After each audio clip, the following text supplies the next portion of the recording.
Donut তৈরি করে দেখাবো, একদম বেকারি স্টাইলের ডোনাট কিভাবে ঘরে তৈরি করবেন সেটাই আপনাদের সাথে শেয়ার করবো। একদম অল্প সময়ের মধ্যে আপনারা কিন্তু এই ডোনাটটা তৈরি করে নিতে পারবেন। চলুন তাহলে কী কী উপকরণ লাগে দেখে নেব। এখানে আমি হাফ কাপ কুসুম গরম পানি নিয়েছি আর হাফ কাপ দিয়েছি চিনি। চিনির পরিমাণটা কমিয়ে বাড়িয়ে দিতে পারবেন। এখানে আমি ইস্ট দিয়েছি 1.5 টেবিল চামচ, দিয়ে ভালো করে মিক্স করে নিব। এটা অ্যাক্টিভ করার কোনো দরকার নেই, আমি যেভাবে করেছি ঠিক এভাবে করলে হবে। তারপর আমি এখানে দিয়ে দিলাম 2.5 কাপ ময়দা, তারপর 1/3 কাপ গুঁড়া দুধ, লবণ দিয়ে দিলাম, 2টা ডিম দিয়ে দিলাম, তারপরে 4 টেবিল চামচ দিয়ে দিলাম তেল, দিয়ে ভালো করে কিন্তু এটাকে মেখে নিতে হবে। তবে এই যে মথে নেওয়াটা কিন্তু খুবই জরুরি, কারণ এটা খুব সুন্দর করে যদি সফট করে আপনারা মথে নেন, এটা অ্যাক্টিভটা তত সুন্দর হবে। গরমের স্থানে 1 ঘন্টা আমি কিন্তু এটা রেস্টে রেখেছিলাম। 1 ঘন্টা পর ফিরে আসলাম, ফুলে কিন্তু ডাবল হয়ে গেছে। এই যে দেখেন একদম ফুলে গিয়েছে। এখন আমি হাত দিয়ে এটাকে ছাড়িয়ে নিব। এই যে দেখেন, এখন কিন্তু আবারও ভালো করে কিন্তু মথে নিতে হবে। এদিকে লক্ষ্য রাখতে হবে কারণ যেন কোনো রকম মথাটা কম না হয়।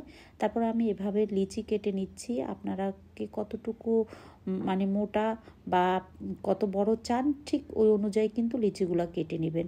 তারপর আমি বেলে নিব, তবে অবশ্যই মোটা করে বেলে নিতে হবে কারণ ডোনাট কিন্তু অনেক বেশি মোটা হয়ে থাকে। এখন আমি কিন্তু এই কুকি কাটার দিয়ে কিন্তু আমি এটাকে কেটে নিব। এই যে দেখেন খুবই সহজ, তবে এটা কিন্তু অনেক মোটা। এই যে দেখেন আমি সাইড দিয়ে দেখাই দিব। আমি একটা নজল নিয়েছি, নিয়ে এখন এটা মাঝখান দিয়ে এভাবে করে কেটে নিয়েছি। এখন এটা দেখেন, এবার কেটে নেওয়ার পরে আমি রেখে দিয়েছিলাম 20 মিনিট রেখে দিয়েছিলাম। তারপরে আমি তেল গরম করে তেলের মধ্যে ছেড়ে দিয়েছি। অবশ্যই 20 মিনিট রেস্টে রেখে দিতে হবে। ফুলে গেলে তারপরে কিন্তু আপনারা ডোনাটটা আস্তে আস্তে করে ভেজে নেবেন। চকলেটের মধ্যে কিভাবে ডিপ করতে হয় সেটাও আপনাদেরকে দেখিয়ে দিব, সাথেই থাকেন। আর এটা চুলার আঁচটা কমিয়ে রেখে কিন্তু আস্তে আস্তে ভেজে নিতে হবে যেন ভেতরটা পর্যন্ত হয়ে যায়। দেখেন কত সুন্দর এটা কালার এসেছে। আমার এই রেসিপিগুলো ভালো লাগলে অবশ্যই পেজটা ফলো করে দেবেন, ভিডিওতে একটা লাইক দিয়ে দেবেন। একই নামে ইউটিউব চ্যানেল, চাইলে সাবস্ক্রাইব করে সাথে থাকবেন।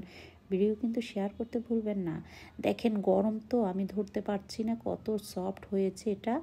এখন আমি এখানে ডার্ক চকলেট নিয়েছি, এটাকে আমি মাইক্রো ওভেনে 30 সেকেন্ড দিলেই কিন্তু এটা একদম লিকুইড হয়ে যাবে। আমি এটার সাথে একটু চিনি মিলিয়েছি। তারপরে এখান থেকে ধরে কিন্তু আপনারা ডিপ করে নেবেন। এখন আমি কিছু স্প্রিংগেলস বা অনেক কিছু দিয়েই আমি সাজিয়ে নিব, কারণ এভাবেই কিন্তু বেকারিতে ডোনাটগুলো সেল করে থাকে। কেউ যদি বিজনেসের জন্য চান সেটাও করতে পারবেন, কোনো সমস্যা নেই।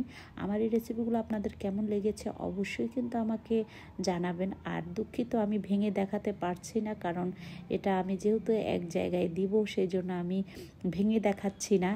আশা করি এই রেসিপিটাও আপনাদের অনেক বেশি ভালো লাগবে, আর ভালো লাগলেই আমার ওখানে সার্থকতা। আল্লাহ হাফেজ।